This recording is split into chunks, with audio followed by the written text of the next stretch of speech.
What's up guys? Isang mapagpalang araw sa atin lahat. For today's video, mag-install kami ng isang inverter. Bali 3.2 kilowatt hybrid inverter. High frequency. Unahin natin yung controls, protections. Lagay kami ng watt meter dito para mag-match siya dun sa consumption ng battery.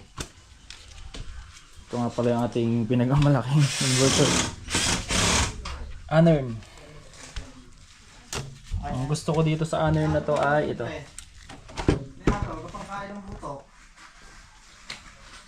Yan o. Yung MPPT voltage range 30 to 400 volts DC. Ito nagustuhan ko sa kanya kasi isang panel lang yung aming package dito.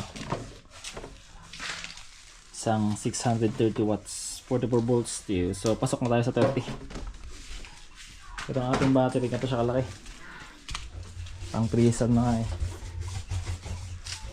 Yun.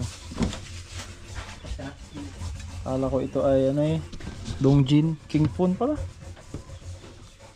Tingnan natin kung maganda ang performance.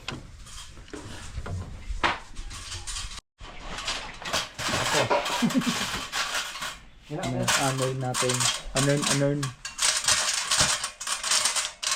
Ayun natin yung driving bago tayo mag power on.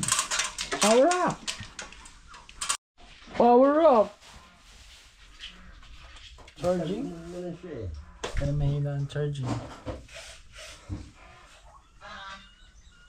Yun, hina. Done. 35 volts. Set muna, set.